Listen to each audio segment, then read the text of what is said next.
What is going on, everybody? How is everybody doing today? Welcome here today to, I guess, an NBA talk style video. And today, we are going to be talking about my 2021 NBA awards at the moment. So, most NBA teams have played roughly 65 games, have less than 10 games left, mainly around 10 per team. So, the season is almost over. We have regular season basketball in May, which is really weird. And then we're going to have the playoffs coming up fairly shortly in the next 2 weeks, at least with the play-in tournament happening and all that. So yeah, today I'm going to be talking about my NBA awards at this current moment and kind of who I have right now. So we could start off with MVP, and I think there's a couple guys that we need to mention. We could pull up this is the Basketball Reference MVP tracker.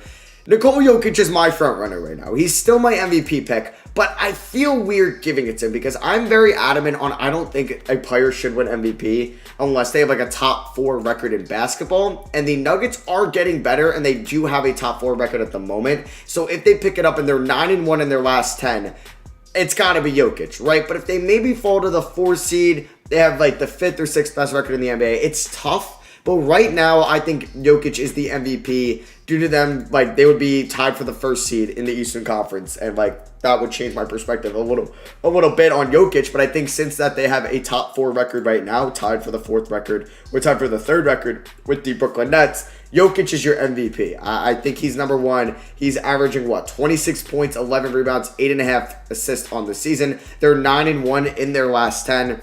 And they have a top 4 record in basketball. So I think Jokic will end up winning the MVP, and he's my top guy right now. Number 2, I don't know if I would give it to Giannis.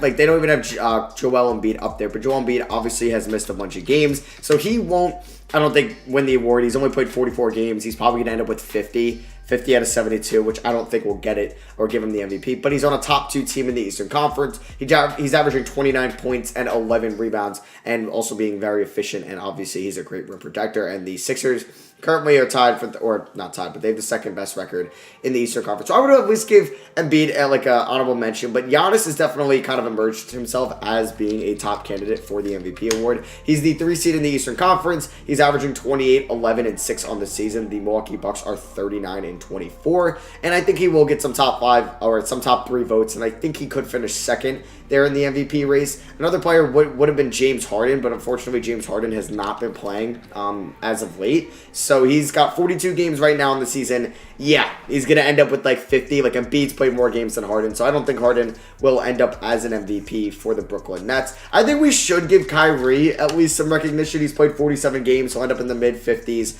and he's been the most consistent player on this Nets team this year due to him actually playing he'll end up with over 50 games. I think Kawhi, Basketball Reference has him at 3, is another player, but he's missed some games. He's got 47 right now. We'll finish in the mid-50s, mid to high 50s, which is good. And he's had an MVP-type season. He should get some top 5 votes as well. Another player is Luka Doncic because he's been a lot more consistent playing than a lot of these other players that are up there. The Dallas Mavericks are currently the 5 seed in the West. That's their peak. They could fall to the 6th seed or the 7th seed or the 8th seed. Who knows? But I don't think they'll hit the 4 seed.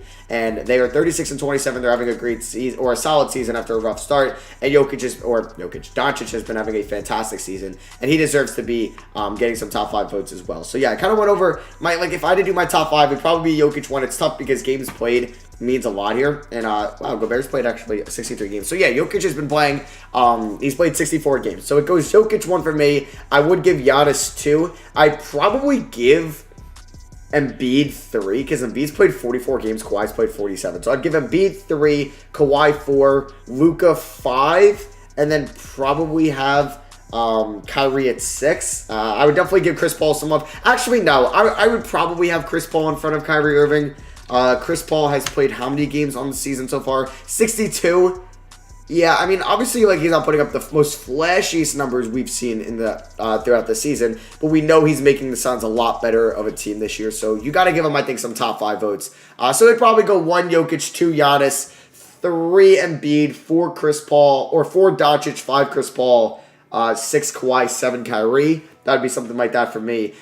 Jimmy Butler's had a fantastic season, but he's missed some games. I still think he's played fine, 47 amount, but the Heat are 34 and 30, so I don't think they should get top 5 votes. Luka maybe just barely gets it. And then, Donovan Mitchell and Gobert should definitely get some top 10 votes due to them being really good this year. And Lillard as well, keeping that Blazers team afloat. So that's kind of my MVP, the MVP race right now. If we go to the rookie ladder, so this was, when was this uploaded? On April 14th. Okay, so, it's gonna come down between Anthony Edwards and LaMelo Ball. So LaMelo Ball has just came back, and he was the clear front runner before he got hurt, but he's got 42 games. He's going to finish with about 50 games. I think he's going to get it. Because he's going to come back in time, I think, to pretty much meet the requirements and the minimal threshold. So Edwards has played a lot more games, 20 more games than LaMelo Ball. He still has a pretty poor true shooting percentage on the year due to his abysmal start, and obviously he's been kind of up and down throughout the year, but he's shown his flashes to being a real legit scorer in the NBA. Yeah, he's got a 50% true shooting, which is well below average, and LaMelo Ball's got a 56, which is, I think the average is around 57%. So I would give LaMelo Ball my Rookie of the Year vote. I think he's going to finish with about 50 games. The Hornets, I can see actually right now how many games they have left. So the Hornets have played 63 games. Yeah, they have 9 more games. He should get over 50, and I think that'll give him the MVP award if he ends up with 51. If he doesn't miss another game, knock on wood. I think Edwards will be the clear-cut 2, even though I think Tyrese Halliburton should definitely get some love with the second, or coming in second in the Rookie of the Year voting, because he's just done it all this year.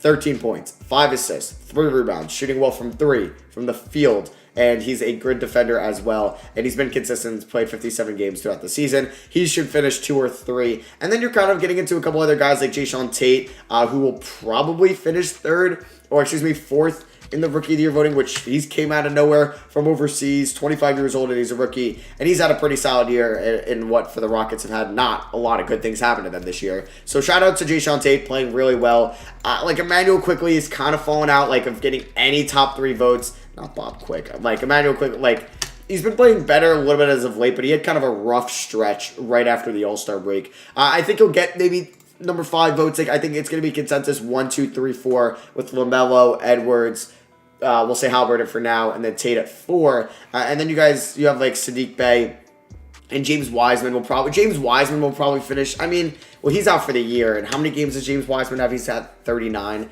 so he might not even finish with top 5 votes. Yeah, he would have, though. He would have probably finished 4 and Tate 5. So maybe it goes to Saddiq Bey. It might go to Emmanuel Quickley.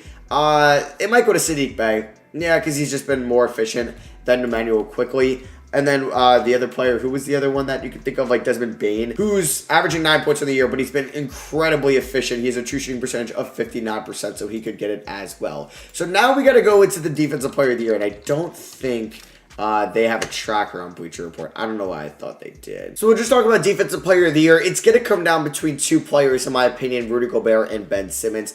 I'd probably give the MVP award to Rudy Gobert, which would be his 3rd in 4 years, which is actually kind of crazy. If we go to, I think, or defensive rating here, or I got to go to miscellaneous, there we go. And if we look at the best defensive ratings in basketball, Sixers are at 2, and the main reason because of that is Ben Simmons, and the Jazz are 3. The Lakers still have the best defensive rating in the NBA. Shout out to them. But it's kind of like a flip of a coin for me to give it to Gobert or to give it to Ben Simmons. Now, I just kind of want to look at just their player impact plus minus here. It's on Basketball Index. I don't know if I need a... Actually, I don't think I need... And Gobert does have a slightly better one at the moment in recording this. I think it goes to Gobert. It's really going to come down to Gobert and Ben Simmons. I would give it to Gobert as well. But I would like to see another perimeter player win the award, as the last 3 winners in Giannis and 2-time Gobert have been bigs. And kind of most of every defensive player of the year has been a big compared to when we got at least Draymond. You can maybe classify him as a wing and Kawhi Leonard. So it would be cool to see Ben Simmons get that award, but I would give it to Gobert at the moment. And then, yeah, I'd probably have Giannis at 3, Bam at 4, Turner at 5, or maybe Turner at 4, Bam at 5. And then you could definitely have Joel Embiid in there as well. Most improved player, this one is really tough because it was Christian Wood's award, but if Christian Wood isn't going to top 50 games, it's going to be tough. He's going to be close. So the Rockets have how many games left on the season? They have, what is that? That is 64 games, and they have 8 games left, so he'll top out at 48 at most. Okay, that's going to be close if he hits 48. Jeremy Grant will also be up there as well. He will finish, well, he's out right now, but let's see. He has, 53 games, and the Pistons have, 64 under their belt, so he'll have another 8 games to possibly play, so he can get in the 60s. Oh, that's tough as well, but I think it's going to go to Julius Randle. It's not going to go to Zion because sophomores never get the award. I think it might go to Julius Randle. Just because of also record, and I think the voters will credit Julius Randle when looking at that if the Knicks end up as the 4 seed or the 5 seed or the 6 seed compared to the Pistons being, the Rockets being the worst in the West and the Pistons being the worst in the East. I think that will help Julius Randle's case just a little bit. And then I think we do have to also consider Michael Porter Jr. as well due to his recent hot streak. But this is really like his second year in the NBA. So like I normally do, I would not give it to a sophomore. So we kind of expected him in a bigger volume role. He's doubled his minutes, doubled his field goals attempt. I don't think he's going to win the award, but I think he should get some top 5 votes. And yeah, like I said, I wouldn't give it to Zion. I probably wouldn't give it to Porter. So I'd rank it Randle, Grant, Wood, but if Wood finishes, he's going to finish, I don't know, he's going to finish with like 48 games. It's going to be tough to give him that award. And 6th man of the year, it's Jordan Clarkson's award to lose. So right now, just to recap my awards, we got MVP, Jokic, Rookie of the Year, LaMelo, because I think he'll have enough games to qualify. 6th man of the year, Jordan Clarkson. Defensive player of the year, Rudy Gobert. And most improved, Julius Randle. But yeah, it's really Clarkson's award to lose. Now, his efficiency hasn't been the greatest this year, but it's not been, I think, bad enough where I would like deteriorate him from that award. Joe Ingles also up there as well to potentially win that award. I think like Jalen Brunson has been phenomenal for the Dallas Mavericks this year off the bench. He's been a nice crafty scorer, same as Tim Hardaway Jr. as well. And then you even have Montrezl Harrell for like the LA Lakers, who's still been all right, not his normal 6 man of the year minutes, but somebody I would like to give some credit to who's come off the bench a lot this year and has been playing really well is Alec Burks. He's averaged 12.5 points this year, but has been shooting 40% from 3 on 5 attempts a night. He's only started 5 games. And then also Chris Boucher, but he's been playing a lot like starting where it's going to be close. I mean, he started 13 games. He would finish second for me if that doesn't make him qualify, but he's played 59 games overall. So, yeah, he doesn't have a timetable as he tore his MCL, so he's probably, like, where the Raptors are out of the standings, he's probably out for the year. Therefore, I don't think he would, he's going to play any more games, but I think he'll finish maybe second behind Clarkson if he qualifies, if 13 games isn't too much. And then finally, for Coach of the Year, I'd probably give it to Quinn Snyder or Monty Williams. It's either or. I'm cool with either one of those guys winning the award. I'd also give some votes to Tom Thibodeau, and then you could also give some votes to maybe Nate McMillan for what he's done in Atlanta, but Steve Nash and Doc Rivers. So I would do it probably Schneider, maybe Monty. I'll go Schneider, Monty, Thibodeau, and then probably Mike Malone due to what he's been doing without Jamal Murray. Mike Malone at 4, McMillan at 5, Doc at 6, Nash at 7, just because they kind of we were expecting them to be top teams in the league. And then Executive of the Year, I would give it to Sean Marks, if not Daryl Morey, and then if not Daryl Morey, I'd probably give it to James Jones. But yeah, that is going to be for me. Thank you for watching. Those are kind of my NBA award picks right now. Let me know what you agree with or disagree with down below. So just to recap, MVP Nikola Jokic, Rookie of the Year LaMelo Ball, 6th man of the Year Jordan Clarkson, Defensive Player of the Year Rudy Gobert, Most Improved Julius Randle, Coach of the Year Quinn Snyder, and Executive of the Year, I would give it to Sean Marks. So yeah, that is it for me. Thank you all for watching. I love you guys, and I'll catch you all in the next one. Peace.